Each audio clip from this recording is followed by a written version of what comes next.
100% here in this space now.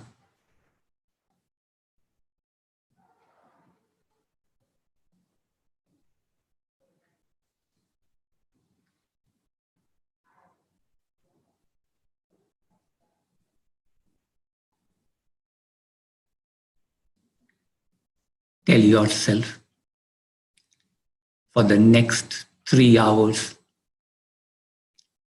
I keep my mind off from everything of this world.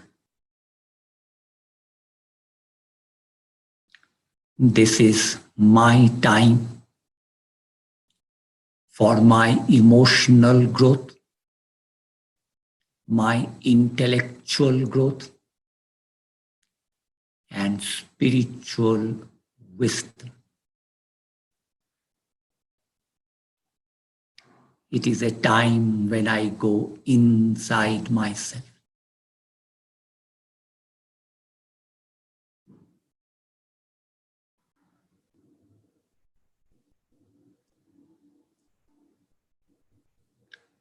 Always, every spiritual activity begins with a prayer.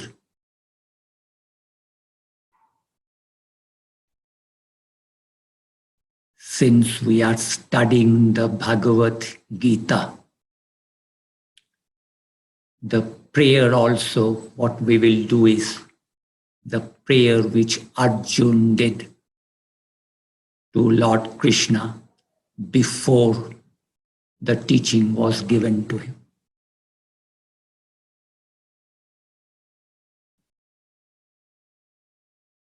Karpanna dosho pahat subhava prichami tvam dharma samudhacheta yat shreya syat nischitam brohitanme Shishyesteham shadhima tvam prapanna.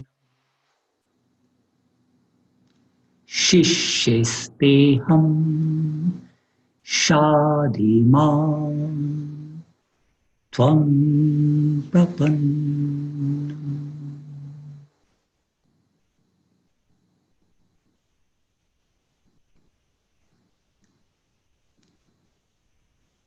My mind, O Lord Krishna, is confused as to what is right and what is wrong.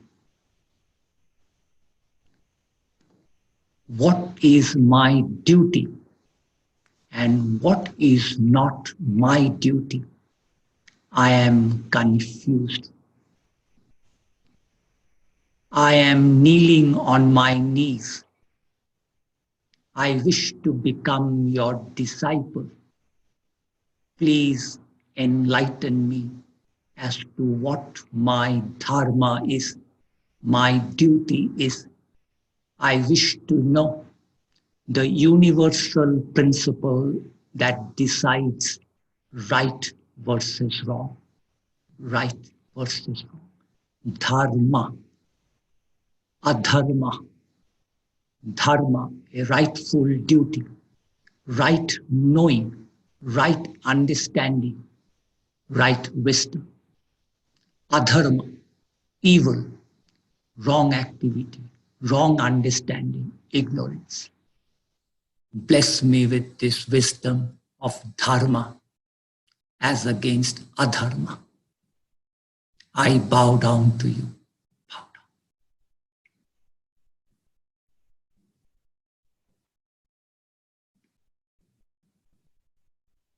Vasudeva Devam Kansa Chanuramardanam Devaki Paramanandam Krishnam Bande Jagadguru. Krishnam Vande Jagat Guru. O Krishna, son of Vasudeva, destroyer of demon kings like Kansa and Chanu, and giver of transcendental bliss to your mother Devaki. Beloved Lord, in your human appearance on earth, you had destroyed two demonic beings called Kansa and Chanu. I pray to you, my Lord, at this moment, settle in my heart, destroy those demonic, those wrong tendencies in me, those wrong habit patterns, wrong knowing in me, and bless my life with divine wisdom. Just like you blessed your mother Devaki, your mother went through a lot of pain and struggle, and you freed her from all those things and gave her transcendental bliss and experience of ever increasing bliss in my own body and mind. Bless my life, my Lord. Bless my life.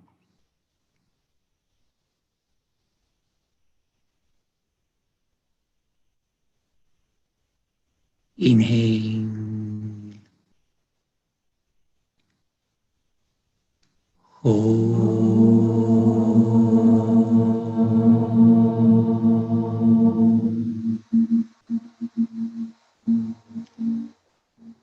Shanti, Shanti, Shanti.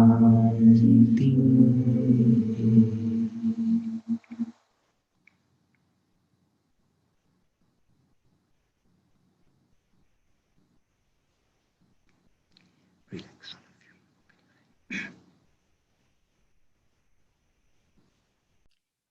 Okay, one or two points, just because it is supposed to be Krishna's birthday. I want all of you to know a few things about him. The first thing is his birth. His birth. His mother and his father was imprisoned and was kept in a prison by his maternal uncle, mother's brother.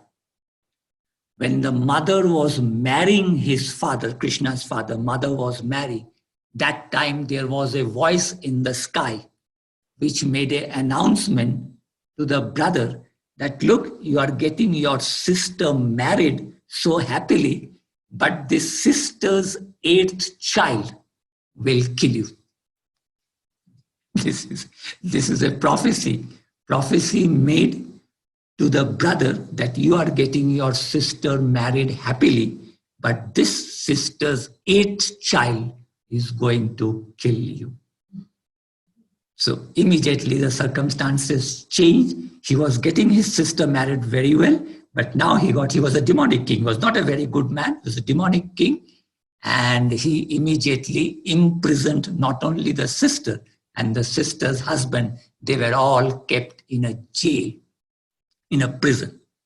Then inside the prison, as Krishna's mother gave birth to the first child, moment the child was born, this brother came, picked up the child from the mother's lap and smashed it onto the wall right in front of the mother.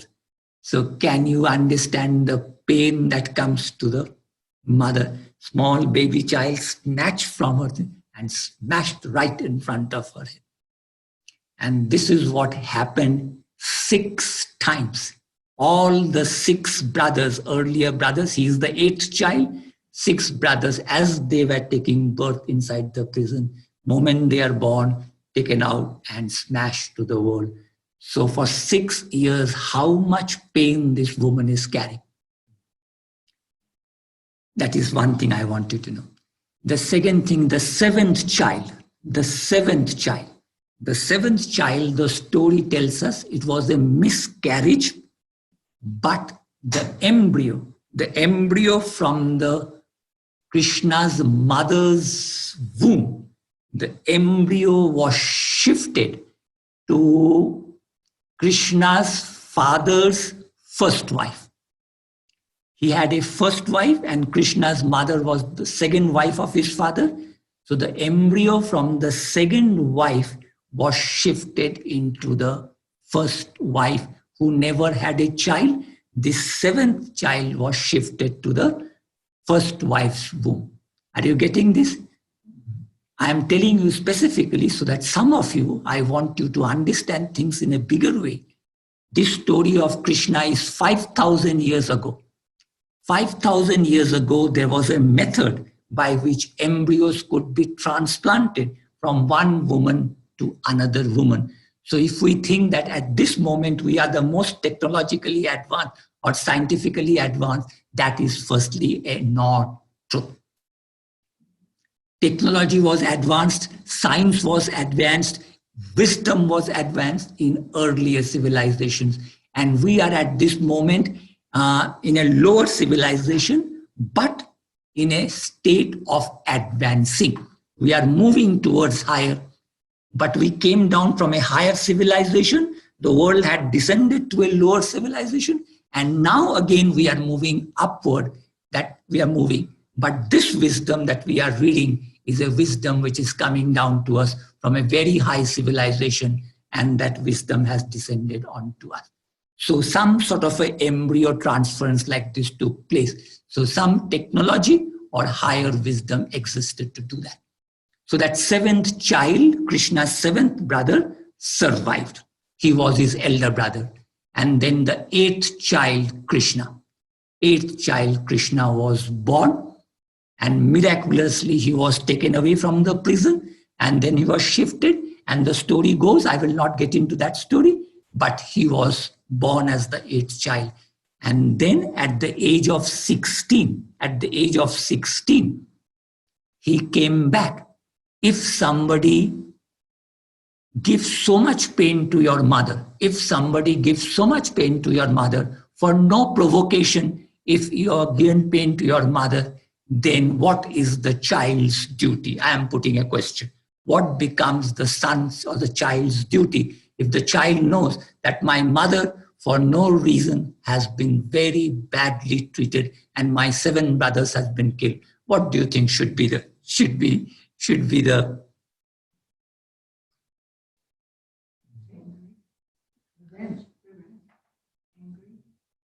definitely angry. We have to see the circumstances.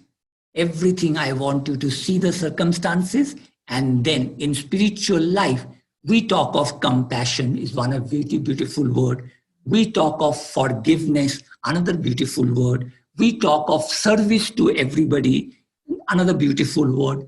We use these beautiful words of compassion, love, service for our higher spiritual growth. But when we face situations where situations are like this, then what becomes our duty? I want people to think. I will not give any answers. I want people to think. When your destiny placed you in situations. Seek justice and judgment. Seek justice and judgment. Seek justice and judgment. Yes, definitely seek justice and judgment. But if that person from whom you have to seek justice and judgment happens to be so powerful, then how do you seek it? So Krishna at the age of 16 came back and killed that king, and then freed his mother and father from the prison, and thereafter told his mother, my mother, you have had enough pain in your life. Now I shower your mind with bliss. Every moment of your life you will feel, in every cell of your physical body, you will see the bliss. You will enjoy bliss. And I am filling your body with infinite bliss. He gave his mother absolute example of bliss. So as we move in spiritual life, as our destinies move from situation to situation, in every situation, what is the duty? We have to know. Bhagavad Gita is a teaching, is a graded teaching, graded teaching. Graded means in a situation, there is no one solution. Every person falling in different situations, what is the best way to deal with that situation? That is what is called dharma. This word dharma in Indian culture is a big word. Dharma means wisdom. Dharma means laws of the universe. Dharma also means duty. What is my duty in a given situation at any moment in my life? That is what the Bhagavad Gita teaching is giving. Now, today's subject matter is on the subject of gunas. Gunas. G-U-N-A-S. Guna. Anybody heard this word?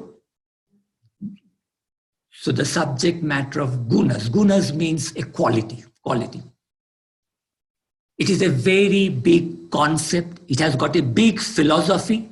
It is the deepest psychology anywhere in the world. You will find the deep human psychology. It comes under this concept of gunas.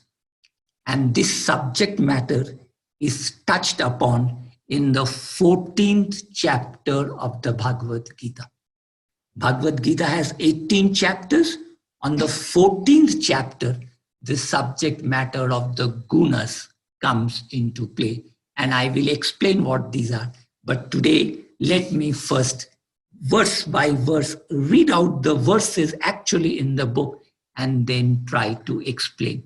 And then we will see how this subject we use in my day-to-day life. How do I benefit from this subject? Whatever we are studying, immediately I have to apply in my life and benefit from it. If my studies don't benefit me at this moment of my life, then that study is not good, not needed. So how does this concept of gunas help me in understanding my duty, and how do I do my duty in my day-to-day life? So 14th chapter, some verses are very beautiful, and I will just read out the Sanskrit verses. These are very beautiful. The very first verse in this 14th chapter, Lord Krishna is now speaking. Lord Krishna. What is the historical date of Krishna? Historical date. Always I talk of this historical date, so that our minds are clear. Historical date of Krishna, anybody? 5,000 years ago. 5,000 years ago, this teaching is coming to a prince, somebody who is like a prince, king's brother, Arjuna, 5,000 years ago. 5,000 years ago, none of the major religions of the world existed. This must be very clear. When did Judaism come into existence as a religion, as a teaching? When did it come into existence? 3,500 BC. 3,500, no, not BC, from now 3,500. 1,500 BC, from now 3,500 years ago, Judaism came through Moses' teaching. Then when did Buddhism come into existence? From Lord Buddha's teaching. 2,500 years from now. 2,500 years ago, Buddhism. 3,500 years ago, Moses, Judaism. So 5,000 when Krishna is speaking, none of the major religions existed at that time. That time, what sort of a teaching was existing in India and through India, other parts of the world? This is the subject matter of the Bhagavad Gita. Because religions in some form has made this big grand teaching, has made it very small. It has created a box. In this whole teaching, anywhere from the first to last, there is no box. There is no box. It's beautiful, accepted, not only for the Hindus, all over the world, any culture, any tradition, this book is applicable. And please, I want all of you, although the group is small, but still word of mouth, I want you to know that in my country, at this moment, this book I cannot teach it to the school children. In my country, 85% people are Hindus, only 3% is Christian, and 12% Muslim. You want some water? Yes. Yeah, it's also I have got some warm water. I will give you warm water. Take this. Little one. But a little salt is there. Huh?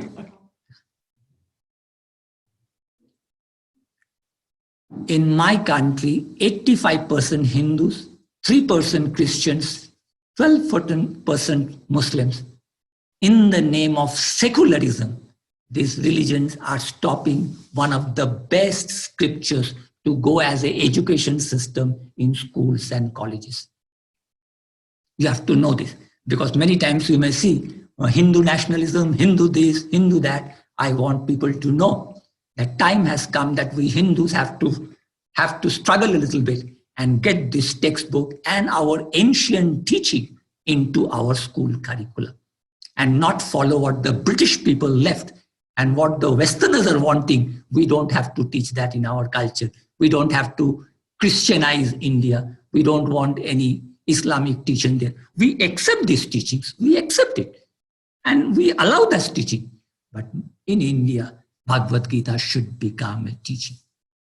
I want everybody who is a yoga teacher, who is a counselor, who is a student of yoga, loves Indian spirituality, we will have to struggle a little bit to get back our ancient wisdom into the school. With this introduction, a little serious introduction, let me now see what Bhagavad Krishna has to say. This is 14th chapter. He has talked much. So 14th chapter. Param bhuya pravakshyami jnanam uttamam. Param bhuya pravakshyami jnanam uttamam. Just one sentence is studying. He says, Arjun, once again, I am giving you that wisdom which is among all wisdom, the highest and the best wisdom. Once again, I am giving it to you. He's giving the wisdom in different ways. He's answering questions. And now towards the 14th chapter, he has to summarize everything. So he's now saying, Param bhuya, once again, pravakshyami, I am telling you, jnanam, of all the wisdom, the highest and the best wisdom. Yat gyatva munaya sarve param siddhim ito gati. Yat gyatva munaya sarve. Having known this wisdom, the sages in the past, they attain to highest wisdom. Do you get this? What he's trying to say? I will give you that wisdom, having which the sages of the past have attained to highest wisdom. Then, idam jnanam upashritya mama sadharmyam agata. Very important line. Idam jnanam, this wisdom, upashritya. Idam jnanam upashritya. If you have this wisdom within you, then what will be your benefit? He is trying to explain. This wisdom, if you have it inside you, idam jnanam upashritya mama sadharmyam agata. Mama sadharmyam agata. It's a very explanatory. He says, your nature, if you have this wisdom, then your human nature will become like me, my divine nature. You get this point? So what is the whole purpose of the wisdom that we are seeking? The whole purpose of spiritual wisdom is we tend to get disturbed by whatever is happening outside and our minds move up and down. So what is that wisdom having which my mind's movement up and down will be less? and it will be. So with this, now what exactly is the teaching of the gunas? What exactly? In India, Krishna is considered God. That is one absolute clarity. Krishna is considered God. How do we understand that a human being claims that I am God? He claims that I am God, and everybody agrees that he is God. This is very, very important for you to know, that he is considered as God, not a son of God, not a prophet of God, not a messenger of God, not a devotee of God, God himself. How do we understand this?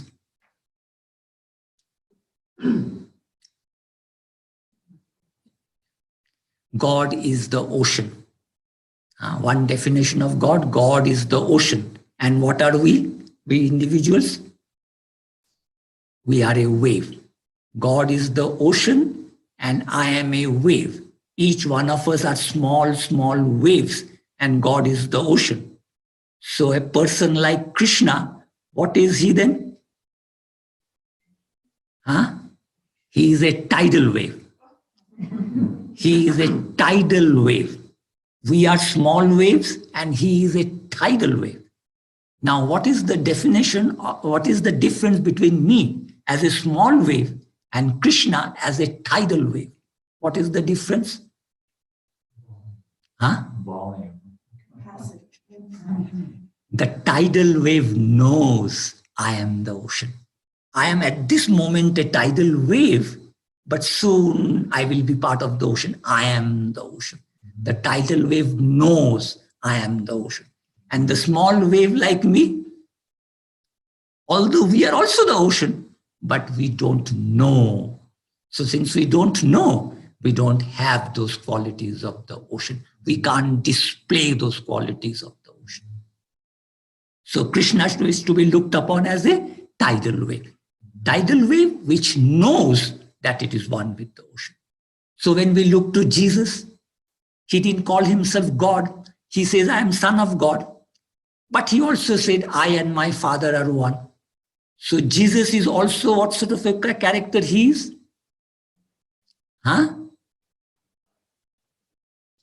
Tidal wave. Tidal wave. So Jesus is also a tidal wave. What sort of a character Buddha is? Tidal wave. These people are all tidal waves who in some way knows that they are the ocean. They are representing the ocean and telling we human beings how to become that ocean, how to realize that I am that ocean. And each one of us, our enlightenment is this much, that we have to understand that I am actually this ocean. And God is in everything. When I have that understanding, all my own personal pain, sorrow will go. Okay, now let us, why Krishna is always considered as God, this sentence. Mama yonir mahat brahma tasmin garbham dadhami aham sambhava sarva bhutanam tato bhavati bhar. No human being can talk like this. Even Jesus have not talked, even Buddhas have not talked like this the way Krishna talks. What he is saying? Mama yonir mahat brahma. Oh Arjun, this whole big vast universe that you are seeing. In the 11th chapter, Krishna had shown Arjun this big vast universe. He had shown that. And now he is telling this big universe that I just showed you, this big vast universe, that is my womb. The universe is the womb. And in that womb, I am the seed-giving father. This big universe is the womb. Into that womb, I place the seed. I am the seed-giving father. Very difficult to understand this statement. The whole created universe, the universe that has been created, is in Indian culture given a feminine principle. The whole universe is female because it is creating. And the creator of this universe is the masculine principle. And God as a masculine principle is an infinite ocean of light and consciousness. You have to know. The highest, God in his highest aspect is an infinite ocean of light and pure consciousness. From that light, the universe of matter and things comes to existence. And within the universe, we are all intelligent beings, child of God. So each one of us, we have got something which has come to me in my body and mind. I have something which has come from the universe, and I have something which has come from God's light. My soul which is located here, that soul has come from God's light, and my body, my mind, and my ego with which I am functioning, this is a product of the material universe I have collected. Just get these ideas, little bit philosophical ideas, slowly, as you read, as you understand, you will explain things better. So this is a big thing, he said, that I am, the universe is the mother, and into that womb, I am the seed-giving father. This is a very big concept of Shiva and Shakti. Shiva and Shakti. It's a very big concept of Purusha and Prakriti. Purusha, Prakriti. There are two eternal entities in Hindu philosophy. The whole material universe is a product of two principles, we say, Shiva and Shakti. Shiva is pure consciousness, Shakti is pure energy. So Shakti or Prakriti, that is the material universe. And in this material universe, Krishna is the seed-giving father. I am the seed-giving father. So that was a little philosophy. Now we come down to the psychological part of the teaching today. Sattvam rajas tamaiti guna prakriti sambhava nibadhananti mahabaho dehe dehinam avayam. Dehe dehinam. Now the subject matter is coming down to our level of human mind and our level. And Krishna is saying there are three types of energies. This is not just Krishna, this is our whole Hindu philosophy. Three types of energy in the universe. Modern science is discovering a few energies. One energy that modern science has discovered is gravitation, we all know. Having discovered that energy of gravitation, which is blocking me, which is pulling me to the earth, what has science achieved? What is the achievement that science has achieved? Having understood how gravitation is functioning, what has it achieved? When mankind, through this science, we understood how the gravitation is functioning. We understood the power of that gravitation to pull us down. Then what have we achieved? We have learned how to outgrow gravitation. Our aircrafts which are flying, our rockets which are flying, is based on the fact, how do I outgrow that limitation which gravitation is putting onto me. So that limitation which Mother Nature is putting onto me, how do I outgrow that? When I outgrow that, that is wisdom. So gravitation is limiting me, and we have learned how to outgrow gravity. Do you understand this? Similarly, the Hindu rishis says, there are certain forces in nature which has a effect on my mind and on my soul. And I have to understand these forces so that I learn how to outgrow those forces. So today, I know I am a soul, but I have no experience of my soul nature. An average person has forgotten his soul nature. Average person knows the body, he knows his mind, he knows he has an ego, but that he has a soul, he has no understanding. We have forgotten our soul nature. How did the soul forget that soul nature? That is Hindu philosophy. And now Krishna says, Mother Nature has three forces. And I want all of you to know this by heart. I will give you scripts also. The three forces are called sattvic energy, rajasic energy, and tamasic energy. How many of you have heard this word? Sattvic energy. This is your first class. Just like in modern science, we have electricity is one form of energy. You understand this? Gravitation is another form of energy. Understand? Electromagnetism is another form of energy. And these energies have their characteristic properties. These are different forms of energy. Similarly, the discovery in the science of yoga is this: what energies are affecting the human mind in what way? And making me limited, feel that I am this body. I am a soul. I am an eternal, immortal, blissful soul. But I think I am this. Why am I thinking I am this?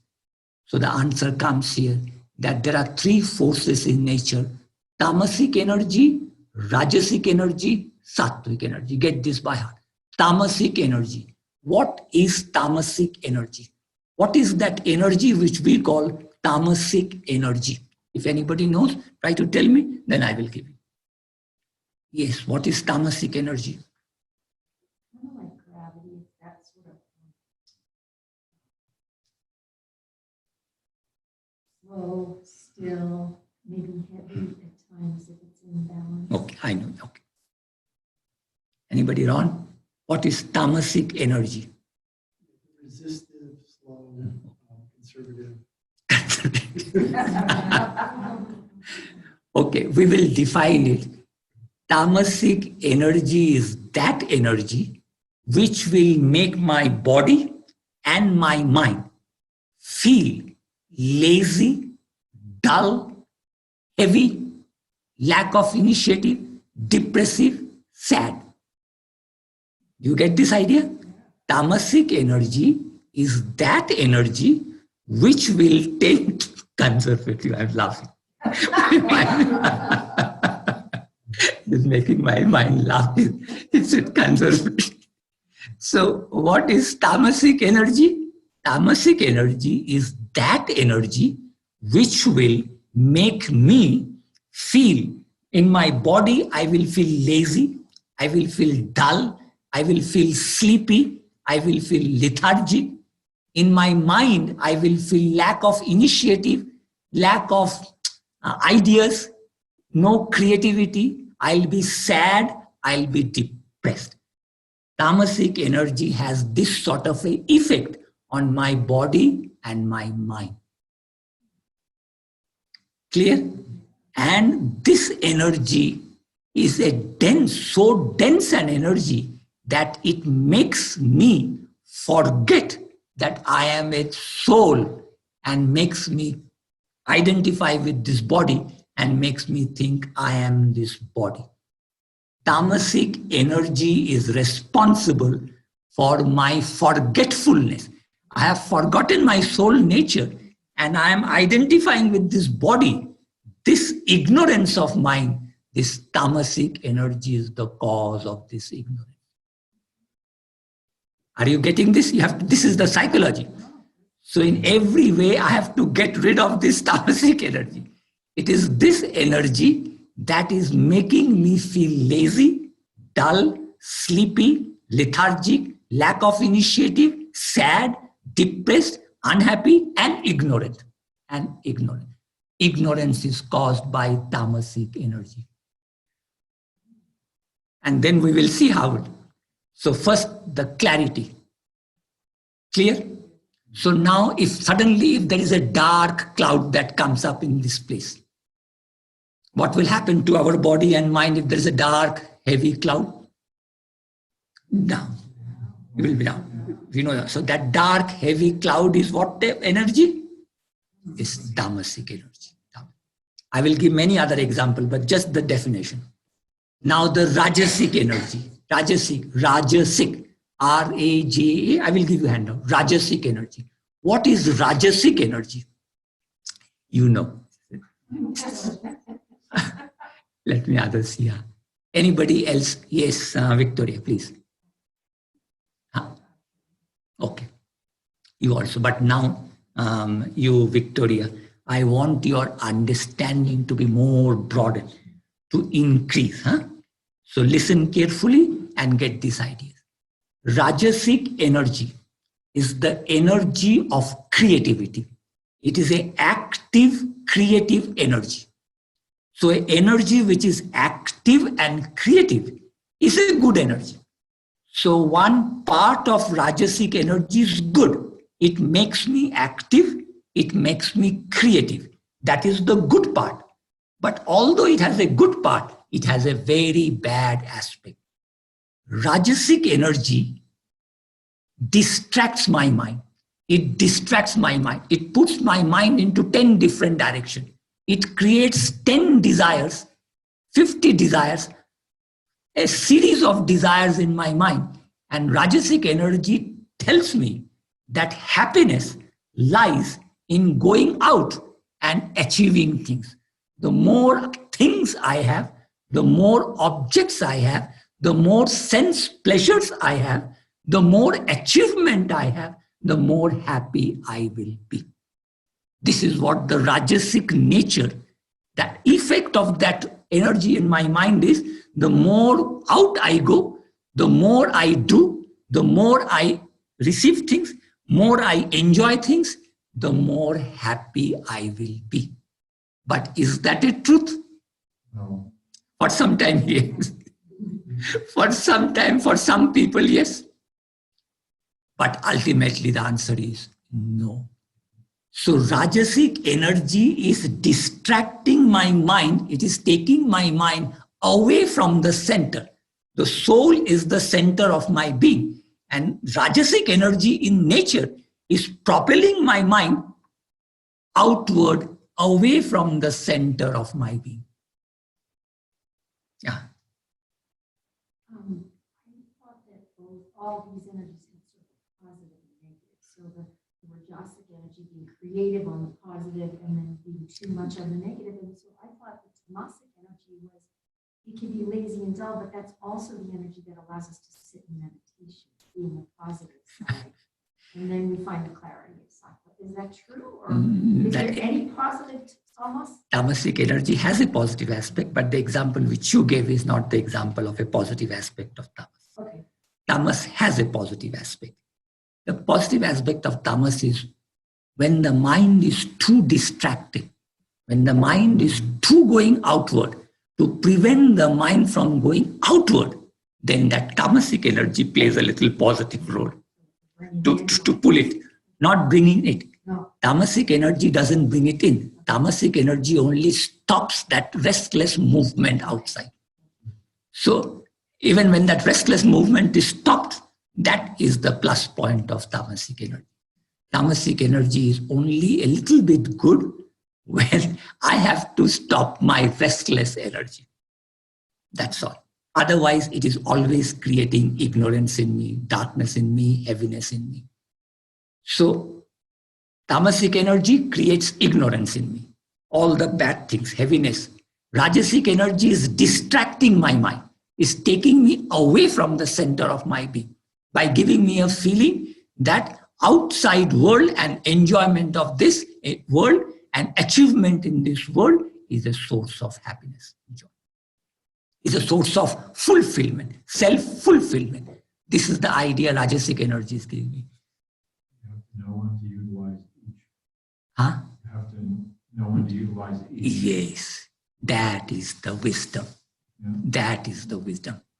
So now I am understanding the characteristic property. Then we will learn how to use each of these for my good. And then I have to learn the highest wisdom is to learn how to use them, all three. And the highest wisdom is how do I live so that none of these three energies can actually affect me in a bad way or a good way. I transcend the effect of these energies. That is the highest wisdom. But the wisdom that we need at this moment is how do I use these energies for my good? If I can somehow know how to use these energies for my happiness, for my peace, that is good. But the highest wisdom will be how to transcend. But that will come a little later. Let me first clarify this. So have you understood Rajasic energy? Rajasic energy is good. We need this energy, but it distracts us, takes us away from the center of our being, and always pushes us in external activity. So American culture at this moment, what sort of a culture? Very Rajasic culture. Very Rajasic. Huh? Gluttony.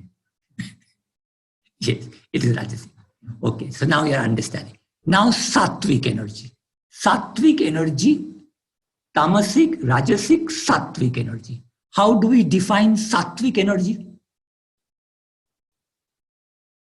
Sattvic energy is energy in the universe. That energy makes my body feel light. My body will feel light. My body will feel energized. Light, not heavy, light, energized. My mind will have creativity.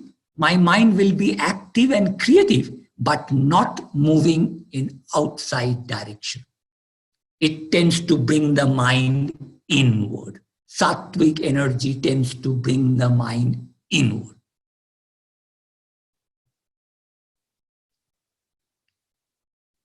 Against Rajasic energy is propelling it outward. Tamasic energy is heavy. Sattvic energy tends to bring the mind inward. And Sattvic energy tells me happiness is not outside, happiness is inside. So out of these three energies, all these energies our need. But tamasic energy, when it becomes too much, I have to get rid of that tamasic energy. When the Rajasic energy becomes too much, I have to get rid of that Rajasic energy. And Sattvic energy, although very good, it also has a negative aspect. The negative aspect of Sattvic energy we have to understand, because we have to get rid of that. The negative aspect of Sattvic energy is Sattvic energy attaches itself to a little happiness. When the mind becomes Sattvic, life will become very happy and peaceful and meaningful. And then you remain stuck in that happy, peaceful life. Try to understand this point. Try to understand that Sattvic energy, if my mind becomes Sattvic, my body will feel light, my mind will be happy, satisfied, contented, my relationships will work very well for me. And I will become attached to what? I will become attached to the enjoyment of these happinesses. I'll feel happy and remain attached to the enjoyment of this happiness. Whereas what we have to achieve, what is the achievement that we have to do? What is the enlightenment we have to do? We have to get knowledge of the soul. I have to get to, but Sattvic energy will make me so happy in my mind that I will forget about the soul. I will start enjoying the happiness of this world. So many Sattvic people, moment they find life has become very easy and nice and good and flowing, then what happens in their mind?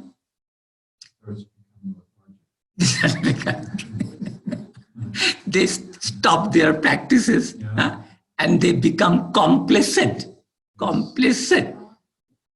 So they become happy, and then they think, okay. There's nothing to move on. That desire to move on becomes less. So that is one flaw in the Sattvic energy. It attaches us into this lower level of happiness and peace and satisfaction. It doesn't allow us to go inward. That is why that Sattvic energy also has to be little worked with. Clear? These three energy. Now, Tamasic energy. What are the examples of Tamasic energy which we have to avoid? In terms of food, first let us say in terms of food. Food, any food will have Tamasic energy, will have Rajasic energy, will have Sattvic energy. Which food is more Tamasic energy? Why? Why meat is Tamasic energy? So let us be very clear. Science will tell us meat is a source of protein. And protein is the body's need. Science can tell that, which is okay. But the science of yoga says meat is dead flesh. That means the life energy, prana, life energy in meat is gone because the flesh is dead.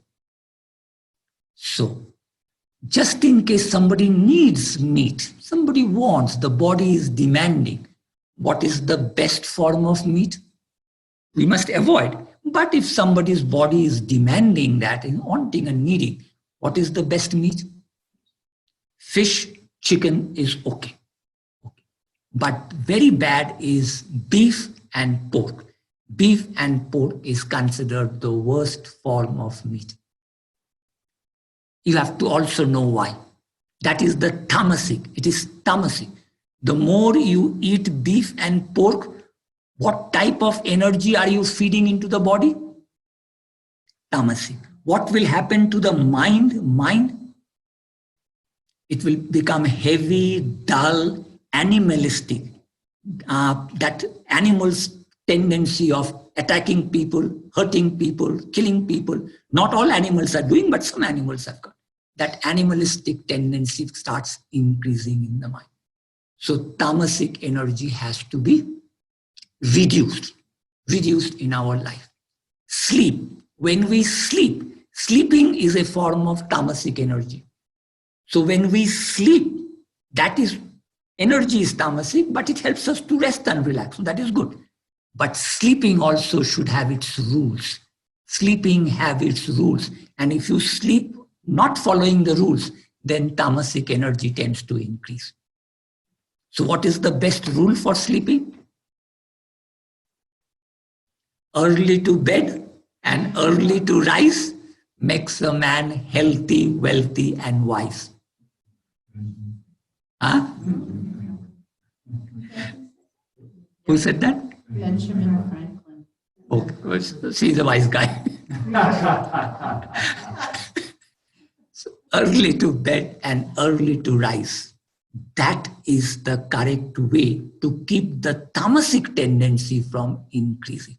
And if you sleep late and late to sleep and late to rise, you will increase the tamasic tendency in your body and mind, and that will go against your spiritual growth. You have to understand this, how this energy is played. Daytime sleeping in the daytime. There is a very beautiful wisdom. After lunch, rest a while.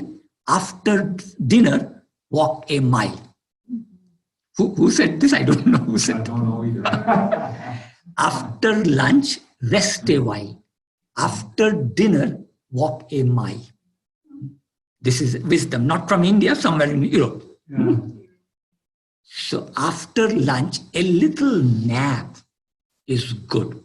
After lunch, we should not immediately get back to work. That is not a right lifestyle. But the culture demands all these things and makes the lifestyle go against nature. It's going again. So we people have to become aware of Mother Law's nature and then try to tune our lifestyle to the best extent possible according to this rule. So if you take a heavy lunch, after heavy lunch, half an hour of nap, little rest is good before we get involved. So this sort of a rules a little bit. If we can't follow it, no problem. But if we must know at least. So sleep. Then work. Whatever work we are doing, out of 24 hours, how much of hours should we work for our livelihood? How much work any normal person should do to earn a livelihood? Huh? Okay. So 8 hours, yes, 8 hours of work we should do. When we start doing more of this, then we go wrong. Then we become rajasic in tendency. And if we do less of this, we will become tamasic. So work. So all these balances has to be done to make sure that I outgrow those bad influence of the tamasic energy. Also food, I have talked food.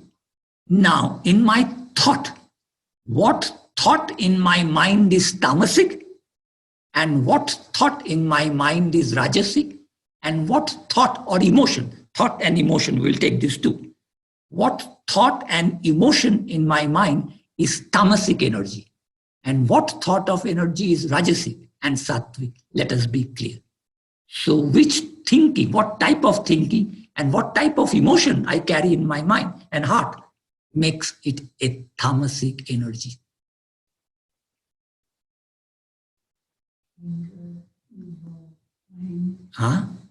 Blame, anger. Anger makes it a rajasic energy. Rajasic. Anger always rajasic. When my anger hurts me, sometimes my own anger hurts me, then that anger is acting as a tamasic energy to me. It is hurting me. But my anger, when it hurts others, it is acting as a rajasic energy. Rajasic energy is energy to push action. So anger, hatred, jealousy, divisiveness, these are all tamasic emotions. And Rajasic. I didn't get it. Anger, rajasic. Anger most of the time is rajasic. Anger is always towards other. It always has a power. But when that same anger is acting and hurting you, And that's depression. that will create a depression. So it will become tamasic energy towards you. But if anger is creating frustration, that frustration is a little rajasic energy. But depression, sadness, unhappiness, I'm not good, these are all tamasic energy. So every time I feel I'm not good enough, that thought comes to me, I'm not good enough, it is a tamasic energy. Tamasic energy. So our thoughts, our emotions, and our actions, we have to keep a play as to which is tamasic in nature, which is rajasic in nature, which is sattvic in nature. And my body and mind is a mixture of all these three. I have to constantly make sure that the sattvic energy preponderates through right food, right exercise. Right exercise, right food, right sleep, right work. Any questions so far? Then I will see what all he is going. One time, someone gave me an example of the phases of the day, and I ran with in regards to the gunas, and I ran it by you, and you corrected and said, no, that wasn't right. So I just want to make sure I remember it correctly. Is sunrise is rajasic, sunset is tamastic, and midday sun is sattvic? Or is that not? That someone gave it, and I thought that was a great way to think about it. Yes, it is one way of. When I asked you, and so I want to correct it. It is one way of thinking. Sun is rising, so what is happening in Mother Nature? Activity is creating, activity is happening. So that activity is a rajasic activity, somebody can say. So sun rising and the morning is rajasic activity. Then the sun setting. With the sun setting, what is happening in nature is coming down. So if somebody says this is where the tamasic energy is coming, time to sleep, tamasic energy, it is okay, that understanding. And what is the midday sun? That's like the light, being in the light in the soul. I read something last month, and Yes, it was always, I always had this mindset of creating a balance. yes. But this post, it's an individual from Los Angeles, and he posted really good content on Instagram, but he talked about balance versus rhythm and harmony. Yeah. And, I was always struggling to keep things balanced, because if you have 3 points, each of them have to be equally weighted to sit on this 1 point. Mm-hmm. One of them goes out of balance, it takes the energy, and it's constantly taking this energy to keep all those in an even playing field, and it's almost an impossibility. And he kind of transcended it into harmony and rhythm. Is to live a life where, even though one thing comes out of balance, bring it back into harmony by being like a wave, okay? So the wave, it's still part of the ocean, but it works with the ocean. It doesn't work against the ocean. And that made sense to me. Yeah, every culture is trying to give the things, same things in different. Yeah. So this culture is talking of balance, of rhythm. Rhythm, Rhythm. as opposed to balance, in terms of trying to keep Okay, as the opposed to energy balance. expended to try to keep things balanced, as opposed to the energy that it takes to keep a rhythm in your life. Harmony and cyclical. Yeah. Okay, yeah. So each one of us will have a little different way of Yeah. explaining the thing. Some people will say, let us have balance in life. Yeah. Some people like you now, you are saying not balance, but rhythm, which is also correct. So these philosophies from the past, how do I understand them and bring it into my wisdom, my wisdom? So at this moment, your wisdom says that instead of that balance, I go with the rhythm. It is okay if that makes you understand the things correctly. Yeah. But those who are talking of getting a balance, they're also talking in Sure. so different ways Reaching of the same end result. reaching the same end results. Yeah. So what is the Hindu philosophy saying? Hindu philosophy is saying that Mother Nature is creating a ignorance, a distraction in my mind and in my body. And I have to learn not only balancing, not only to flow with the rhythm, but I have to learn how to outgrow that effect. And recognize Huh? it. And recognize Recognize it and outgrow it. Yeah. There are two different things. Recognizing something is something, but I have to outgrow that. Outgrow, just like gravitation. Recognizing that gravitation is existing is one thing. Outgrowing gravitation is something else. So outgrowing the effect. My soul is limited by these three energies. And I have to make my soul break through this limitation. That is the highest enlightenment. Break through the limitation. Was Jesus limited like us? How many things he could do, which he cannot do? I can be happy in myself, I can be pretty enlightened, but unless I outgrow, I cannot say I have known my soul nature. The day I know my soul will be able to manipulate everything in this universe. That is the highest enlightenment. That is the enlightenment of a Mahavatar Babaji. That is the enlightenment of a Lahiri Mahashaya. So there is a difference. One is to understand and go with the rhythm, go with the flow. The saintly people who are considered saintly people are the people who have understood the world and going with the rhythm and going with the flow. Anybody who goes, they will be happy, they will be peaceful, and the normal society will consider such people as a saintly people. But sage, who is a sage? Sage is one who has outgrown these laws of nature. That means I have got to know my soul in such a way that my soul can get away from the limitations that my body is putting. For example, I am at the moment sitting here and lecturing. I cannot do anything else with this body because I am here. But are these people, do you people, any one of them, do you think when they are lecturing here, they are limited with only this and they can do nothing elsewhere? No. They can do many things elsewhere. Sitting and doing this same work here, they can do many things elsewhere. Laws of nature do not block them.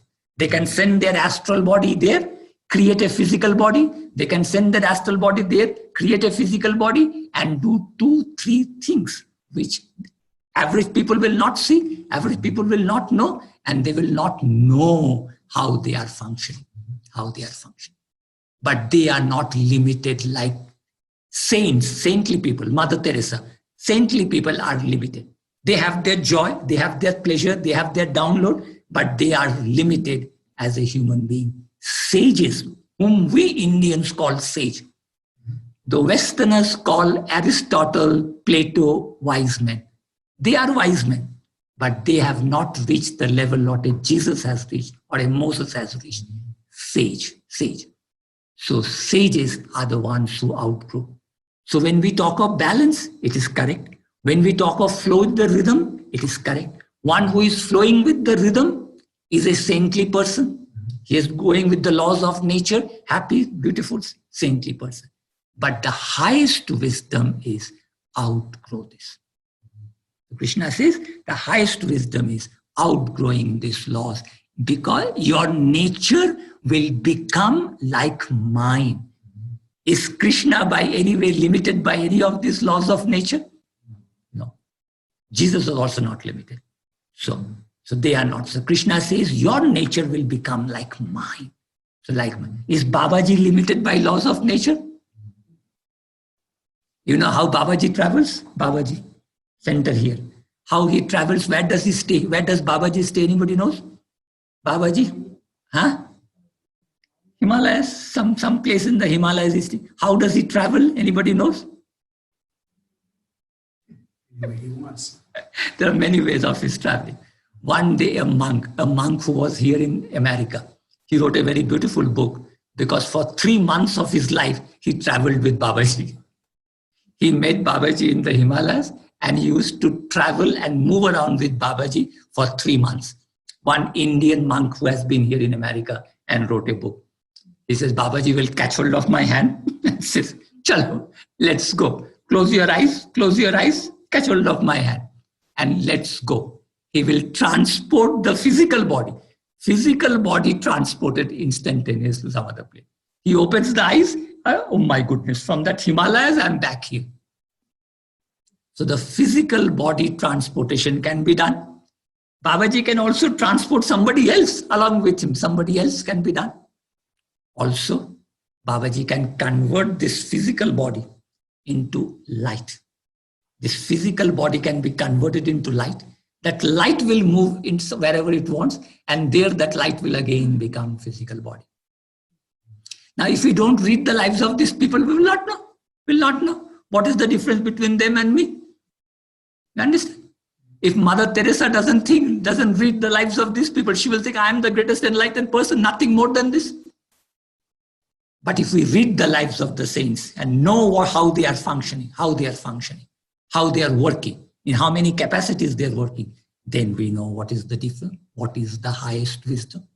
So highest wisdom according to Krishna is your nature has to become like my nature. There can be other wisdom. Every saint has their own wisdom. There can be other wisdom. This wisdom here. But what is the highest wisdom? The highest wisdom is that when your nature becomes my nature, you become like me, and that is your benefit. So that is the highest enlightened state. If we can't reach that, we can reach. We are human beings. We can become a saintly being. From a saintly being, we become an angelic being. From an angelic being, we become a divine being. And now a little bit philosophy. Let me see what he says. Fruits. If my personality, which has all these 3 energies, and I am constantly trying to make the energy sattvic by my diet, by my sleep, by my meditation. When I am meditating, what energy am I creating? When I am meditating, I am creating sattvic energy. When I am sleeping, that time it is tamasic energy, but in a good way to give rest and relaxation. When I am meditating, I am creating sattvic energy. As long as the mind is reducing the thought, it is creating sattvic energy. And when the mind has completely reduced its thought, the mind is still reduced its thought, then what is that? Transcending sattvic energy. That is transcending. Sattvic energy is making me come closer, reduce my thought. But when I can make the mind absolute thoughtless, I have transcended that also. It is only in that state I will become aware of my soul nature. So even that sattvic energy is positive thinking, good thoughts. Good thoughts are helping me to grow. But suppose if I cannot stop the thoughts and I am in my good thoughts and I keep on having good thoughts, good emotions, good feelings, then that also blocks my higher spiritual growth. I will become a good person. I'll become a saintly person. With good thought, good feeling, good emotions, I become a saintly person. But I will still remain blocked. Blocked how? Blocked from what? No, happiness you will have. A saintly person is a happy person. I will get blocked from the realization of my soul nature. So I have to transcend sattvic energy also. And when I can sit still, that stillness, there is no energy. Even sattvic energy is transcended.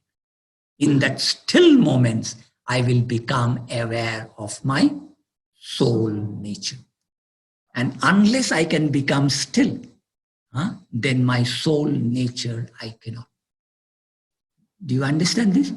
So although I can be a very good person and doing good service in the world, along with that good work, which is making me a sattvic person, making me a saintly person, that work also from time to time has to stop and the mind has to be brought to a stillness. It is when the mind has come to stillness, then I become slowly aware of my soul nature. And then I become a divine being. No longer a saintly person, I start becoming a divine being. And the soul's powers flows through my body. So that is why in my culture, tremendous effort has to be made to move from the saintly nature to the divine nature. To become a saint, relatively easy. But from a saintly nature to become divine, what is the thing that I have to achieve? From my saintly nature, I have to become divine. What I have to achieve?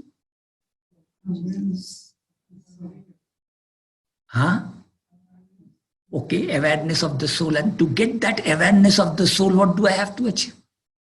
Be like. Yeah. Still, the mind has to be brought to still.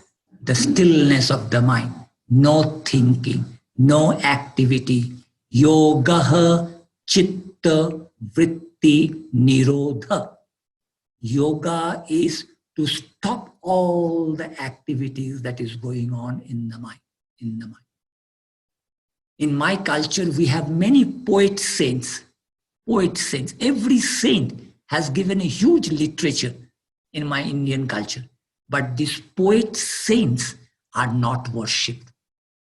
Whereas those who are sages, they are worshipped. You understand worship? Temples come up in their name. Just like church come up in Jesus' name. Temples come up in their name. They are worshipped. Sages are worshipped. So at one moment I can be very creative. But even that creativity has to be stopped still to become my soul nature. Once I know my soul nature, then again I can come down to my mind and again I can be active. But there will be a difference between that person. A sage who is come down, from a sage, he has come down, again behaving, there will be a big difference. I want you to understand. Mother Teresa, Jesus, because Indian names, if I tell you, you will not understand. Mother Teresa, Jesus. Mother Teresa is saint. Jesus is saint. From saint, he has become a sage. From sage, he has come down and acting like a saint. Difference. Mother Teresa, from a saintly nature, has not been able to lift up to a sage. Mother Teresa's nature is saintly. Heart is very beautiful, but it has still not come here. I want you to understand and think on this. That one person from a saintly nature has to sometimes stop those activities and get into the stillness. From the stillness, he has to become aware of his soul nature, become aware of how the soul is, and then again come down to to the saintly nature and do work to the good. There are two types of people. Now, fruits. The fruit of cultivating tamasic energy. If tamasic energy is coming into my body, what will be the result in my mind? Unhappiness, pain, sadness, depression. If rajasic energy is too much in my body and mind, then what will be the fruit? Huh? Restless energy, restless. So most of the people at the moment are of a restless nature. And when sattvic energy is predominant in my mind, what will be my predisposition? I'll be happy, I'll be cheerful, I'll be a good person, I'll be doing a good work. But even this sattvic person, what they have to learn? Huh? Slow down. Not slow down, still the mind, still the mind, still the mind. Still the mind, and if I can succeed in stilling the mind, and in that still moment, if I become aware of my soul nature, then I will have a much bigger, higher wisdom. And then again, when I come back into my mind and start acting, I'll be like a saintly person only, but there will be a big difference between this saint who has not reached there and the saint who has reached up and come down. There will be a very big difference. And Indian culture talks about this big difference between saintly people are appreciated, not worshipped. Those who have reached up, they have. Mirabai. How many of you have learned of Mirabai? Oh, yeah. Mirabai. What is Mirabai's greatest achievement in life? Just knowing the name doesn't mean anything. What is her greatest achievement in life? Huh? Wasn't she a poet? She was a poet. She was a poet. And her songs are is so common in India. 400 years later, the whole of India is singing her. So she was a poet saint. Poet saint. But what is her greatest achievement in life? Those poets is beautiful. They are the best. But is that her best achievement or something else? Huh? Reached her stillness and brought it back. Yes. But how do we know that she has reached that? We have to know. There has to be proof. We can't just say. Don't we have systems inside ourselves that recognize that? That is okay. I agree. Everybody can recognize. But this heart also has to have certain external proofs. Otherwise, this recognition can also be very individualistic, very subjective. Very subjective. Krishna, I will tell you a little story. Mirabai's devotion in the heart was so strong, so good, and so perfect that not only she felt that God is inside me and I am loving that God and that God inside me is showering my body with joy. Not only she felt that, she invoked that God, come outside and I want to dance with you. So Krishna, she was a worshipper of Krishna. There was a time in her life when she used to dance with her hands like this, as if she is dancing with somebody else. Night after night, she is dancing. People are seeing her dancing. But with whom is she dancing? Nobody knows. But her movements are in such a way that she's dancing with somebody. She is seeing Krishna. Krishna is dancing with her. So, it is not a dream, it is not a hallucination. He is bringing God into a physical manifestation and she is dancing. Then after 6 months of that dancing, Krishna is telling Mirabai, Mirabai, stop all this dancing. Stop this dancing. Why, my Lord? This is filling my body with great joy. Every pore of my being is this. I'm happy with this. And then the conversation between Krishna and Mirabai. Mira, do you think you have known me? My Lord, you are the Lord of the universe. I see you, I'm seeing you, I'm touching you, I'm dancing with you. What more do I have to learn? No, your learning has not come to an end. You have to now stop all this dancing. Your guru is waiting there. You have to go and serve your guru. She's serving my guru? I am seeing you, dancing with you. You are there right in front of me. What do I have to know? Why do I have to go and serve my Guru? Mirabai's later life, she had to go to a Guru. And then what did that Guru teach her? The Guru taught her to still the mind. Your mind is very beautiful. Your mind is very sweet. Your mind is downloading beautiful things. But stillness of the mind, you have to still learn. And when that stillness happened in 2 years, she was a very great devotee. So within 2 years, she mastered that. And then what was her experience? Then that same Krishna with whom she is dancing, she found that same Krishna in every speck of dust. She experienced Krishna in every speck of dust, not only inside, outside, in every speck of dust. She experienced God as an infinite ocean of shining, dazzling light.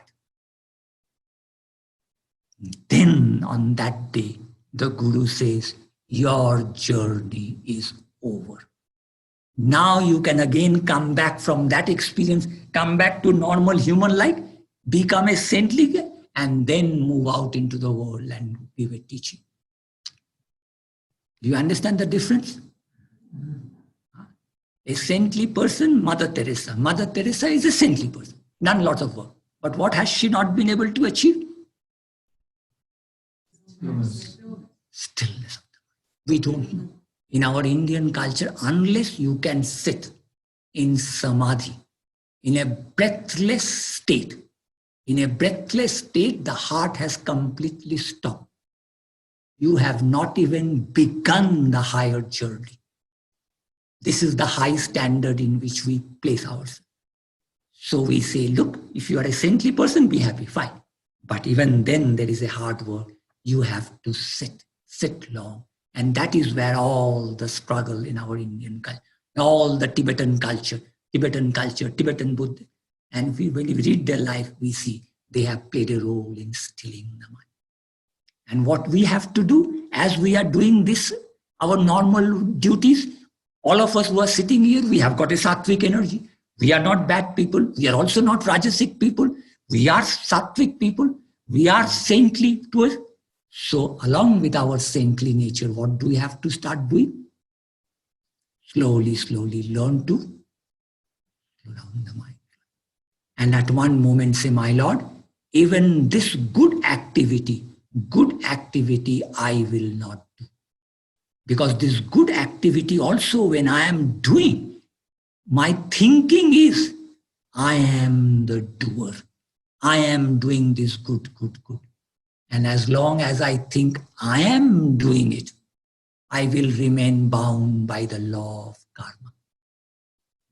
So I have to get rid of this idea that I am doing a good work. Who is doing a good work? God is doing it through me.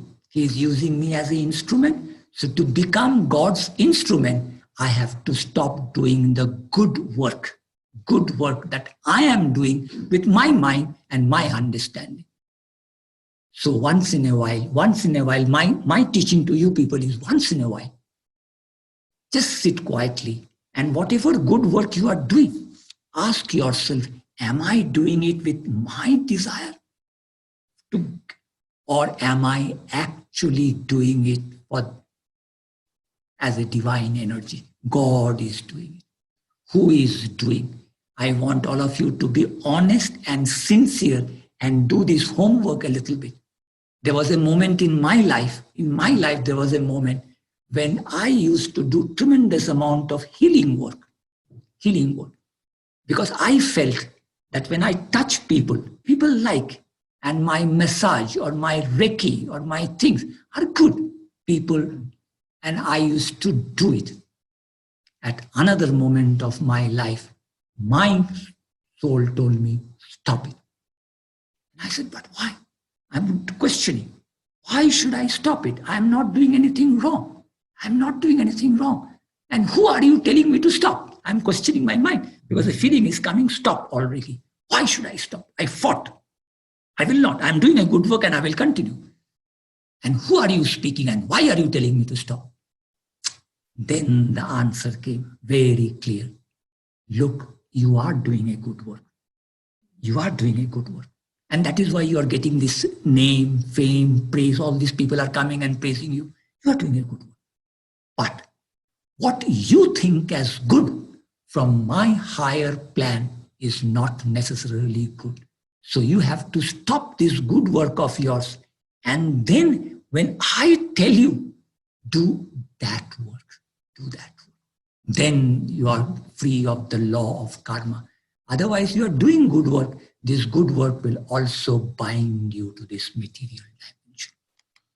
So you people, as you are doing your good work, what should you do from time to time? Still the mind, one, and the other is talk to God.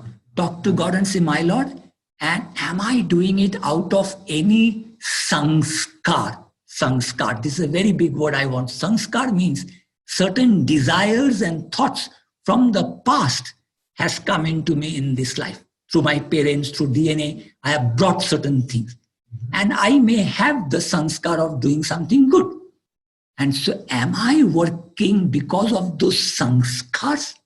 Or am I working under the direction of divine? Very difficult to judge, I can tell you. Very difficult to judge. That is where all our guru disciple teachings that have gone between them is there, that you are doing work, but that work is being propelled. Who is propelling you to do the good work? Your sanskars. You are still not doing free. So this is a step which I will every day when you are sitting in meditation, let us spend 2-3 minutes and say, my Lord, these activity that I am doing, is it because of my some sort of a subconscious desire in me to get appreciation, to feel good with myself, or is it doing because of you? This is a very serious thing. When we do outside, when we work to do outside, why exactly are we working to do good to others? For my own satisfaction, for my own ego satisfaction. So where it is a ego satisfaction and where my soul is guiding me, you have to be careful. I want today's meditation, when we do meditation, this sort of way. Stilling the mind, quieting the mind, and then a little conversation. My Lord, guide me. I don't want to do even a good action. Even a good thing I don't want to do if it is coming from my mind. I want to do only what you want me to do. Do you want to hear a story? In Indian culture, all stories. We had a story of a saint, Kabir. Mirabai is one you have heard. I will tell you lots of stories of Mirabai. Kabir is another saint. This saint at one moment became so popular. He became so popular because of a power. He had a power of healing the lepers. Did Jesus have the power? Yeah, he could do anything. So this guy also had the power of healing the lepers. So what happened when he healed one leper? What happened? Many came. It was a huge lie. So one day at night he's fighting with God. He's saying, my Lord, you give me a power and then you send all these people to me. I don't want these people. I wanted you to come to me. You are tricking me by sending all these people and you are not coming to me. I don't want these people. I don't want this power. I want you. So, okay. A few years later, we see God has come. But then, few weeks later, what happened was this saint had made a great ashram. He had a small little ashram of his. And in that ashram, it is a medieval time, not a modern time, medieval time. That ashram, women were not allowed in the ashram. Ashram was basically for men. Why was women not allowed? He is a saintly person. A saintly person doesn't distinguish like this. But still in his ashram, women were not allowed. Why women were not allowed in his ashram? Just little thing. What could be the thing? Temptation. Yes. Yes, sir. Temptation in the minds of the men. The men will get tempted. It is because of that. It is not the fault of the women, but to prevent the men from getting into these temptations, so only men. Now what happened? This is his ashram. He is running the ashram. He is guru. He is a saint. He has had his powers and is doing. One fine day, what happens is a local prostitute comes, bows down to him. Guruji, I want to be your disciple and I want to stay in the ashram. Request, So now that prostitute is sitting with this prayer. I want to be your disciple and stay in the ashram. So now what he's doing, he's closing his eyes, thinking. And then he came out and says, okay, I will make you the disciple and you can stay in that quarter, in that place. He allowed that lady to stay. The moment he allowed that lady to stay in the ashram, what is happening in the ashram now? You have to think psychology. Don't think always, think psychologically. A ashram which is only meant for men. Competition for women. Okay, competition. Many men getting attracted to her. Okay, that could have been one. Anything else? What is happening in his life? What is the effect in his life? And I want you to think. If he has allowed a prostitute to stay in the ashram. So what is happening? Desires. Wow. Or he's stopping.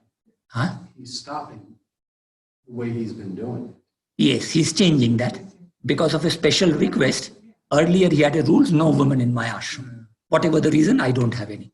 But now somebody has come with a request and he has broken his rule, broken that rule. And now what is the effect of breaking that rule? Questioning his authority. People started questioning his character, his things. Not only others are having attraction for those other things, but people started questioning his character, his authority. So lots of things against his character.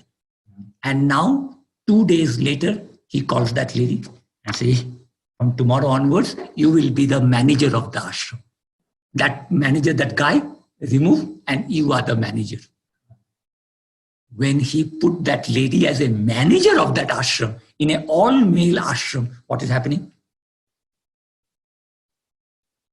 People getting angry. Yeah, people are getting angry. People are getting angry. People are questioning. What is this? She is not qualified to be a manager. If she is qualified, we understand. But she is not qualified. And you are making a manager. Suddenly somebody comes and you make a manager. The manager who was removed, he's feeling hurt. He's feeling bad. I didn't do anything wrong. I was doing my work correctly. And you make somebody a manager. So lots of thoughts going against him. Then what happened? Because of his miraculous power, because he could heal, because he had already healed many, many people of lepers. So the local king had heard good words about him, and the local king wanted to praise him. And so the local king had invited him, please come to my palace. You have done a good work in society. You are healing people, educating people. I want to honor you. So the king called him to honor him. The day he was to go to be honored, he told this lady, you must walk behind me and carry my seat, this asan, this thing on which I sit. You must carry that with me. And that lady is saying, no, this is not my job. This is the job of that person who is supposed to be your heir, your successor. Your successor's job is to carry this thing. That is a very important work. To carry the guru's asana is very important. And I don't want that. You have your successor, all these male disciples choose. Don't put me there because that will create problems for you, for me, for everybody. She told. And the guru said, have you come to teach me or are you going to listen to me? Are you to listen to me or are you going to teach me? No, Guruji, I don't want to teach you. I want to listen to you. Then listen, then do this work. Now, he is walking through the streets. he has to go to the king's palace and a prostitute is walking behind him. Please tell me what is happening in the roads and what is happening. A lot of gossip. Huh? A lot of gossip. Lot of not only gossips, people started throwing stones. Children, dishonor, started throwing stones. And now all this dishonor is coming, and now they have come to the king's palace. In Varanasi, we have things called ghat, bathing ghats. We have stairs, and they have to climb the stairs up to go to the king's palace. So they are climbing the stairs up, and on top, a soldier came and told that you are not allowed to enter the king's palace. Because by the time he is walking to the king's palace, the message has gone to the king. What is the message? That he is coming with a prostitute. The king got very angry. Huh? That is a very important thing to carry the guru's asan. It is supposed to be done by the successor. And this prostituting lady is doing that. So king got very angry. He said, when they come, send them out. I don't want to pray. All cancel. So what happened when they actually reached the place of the king? What did the soldier actually do in anger? He pushed him. When the soldier pushed him, what happened? He fell down the stairs. Now he's falling down the stairs. Down below, he is now, body is in pain, certain places of blood. And this prostitute, this lady didn't know what to do. She tore off her sari, a little bit of her sari. She tore off the cloth and somehow managed to give a little first aid. And then, because he's her guru, so now what she does is she's trying to make him stand and supported her on her shoulder and is making him walk back to his place. Earlier, he was walking and the prostituting lady was behind. Now, while coming back, what is the scene? It is on top of it. She's helping, she's doing the right thing. But what is happening in the eyes of the people? What are the people seeing? That this man is now on top of her. That is what the people are seeing. So more stone throwing, more bad words, more dirty words. So now when she comes back, this time now this prostitute, this lady is also angry. Because some of the stones came on to her, some of the condemnation came on to her, and she didn't want to be that. So she got angry and says, Guruji, I accept you as my guru, but I don't understand. I told you, I don't want this to be a manager. I didn't want all these things. You did it. Now, why did you do it? You tell me. Because all these problems, not only to you, you got so much a bad name. I also got hurt and all this unnecessary. You created all this. Why did you do it? The prostitute questioning the guru. What was the guru's answer? That answer is the most beautiful thing in the world. That answer is a proof of the saint status. Saint status. What is the answer, do you think? He says, look. When you came with a request that you want a mantra and you want to stay, I closed my eyes. It is a rule in my ashram that no woman should be in my ashram. You came with a request. That time I looked inside and asked my soul, my Lord, what do I do? I have made a rule like this. The rule is because of this reason. It is not because women are bad or women are... No, the rule is just that the men should not get involved in distraction. I made a rule. But now this lady has come. Now, my Lord, my soul, what do I do? So when he looked inside, what was the answer given? The answer given was, you respect this lady. So how to respect that lady? I was told that I have to respect you. So I told you, okay, stay. Then next day when I am meditating, I've been told, you have to respect her more. But my Lord, how do I respect her more now? Make her the manager. So I made her the manager. I made you the manager. Now, on that day, I know I should take somebody else. But I took you because my soul is telling me that the king has called you. You have to take her with you. And I am telling my Lord, if I take her with me, then the whole area will curse me and so much of bad name and so much of things will happen to me unnecessarily. See, are you understanding? Question, God is telling you have to take her with you. And she's saying, but if I do it, my Lord, then so much of bad name and these things will happen to me. And God is saying, so your name, your fame, your glorification, that is important, or my instruction is important to you. Are you understanding? The soul is telling that what is your need? Are you wanting to be popular, name, fame, good, everything, and people praising you? Do you want this? Or do you want to follow me? So this saint is now saying, that time I had a choice. One side is my name, my fame, my good fortune, all this because of my saintly nature is one side. And the other side, it is absolute disaster to my name, fame, popularity. People will simply reject me. People will hurt me. People will damage my name. If I listen to this, faced with that choice, what do I do? What did that saint do? Faced with that choice, what did the saint do? He says, my Lord, my name, fame, glorification, I don't want. Whether the people are praising me or the people are abusing me, it is none of my concern. I let go all these good aspects of my life. I will only do what you say. I wanted to know these stories.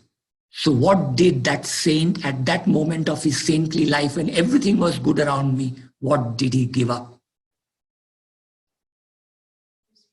Huh? His ego, by the time you become a saint, your ego is already gone. By the time you are a saintly person, your ego is already gone. A little ego is there and that ego is good, is not doing any harm. So, but apart from that word ego, what exactly he let go at that moment? Attachment. Huh? Attachment. Attachment to what? To his popularity. Huh? Fame. Attachment to his good name, good fame, popularity. Is it easy? To his image. When you work hard all your life, you work hard and you have got a good name, good fame because you have worked hard. Is it easy to give up that? And then on the other side, you get, he sacrificed everything. My Lord, I am nothing. Whatever you tell me, I will do. Even at the cost of losing all these good things that I have given up. That is called surrendering. Total, unconditional surrendering. It is not easy. It is not easy.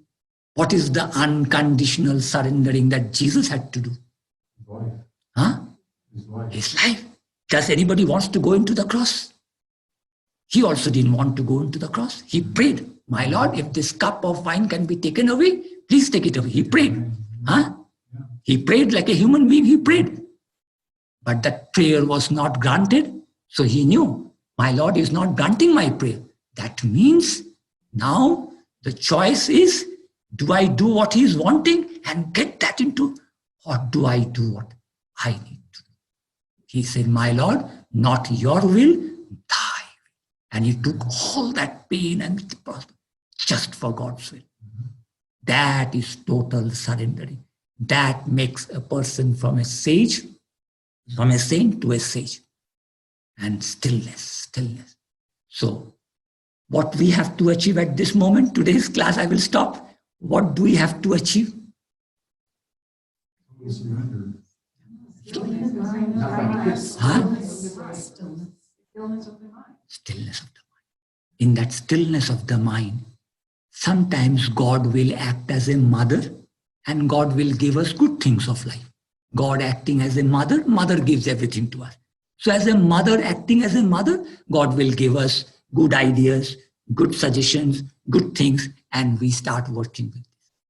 But once in a while, you have to be also be prepared to go through certain difficult moments of life.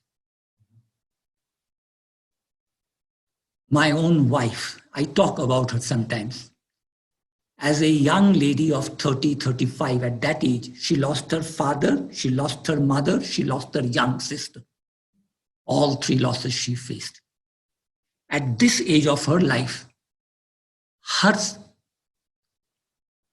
only daughter and son-in-law. The son-in-law is in cancer, and son-in-law, God only knows how long will live. So again, a likely loss. So as we are growing in spiritual life, we will have to face. If you don't face, good enough, be lucky.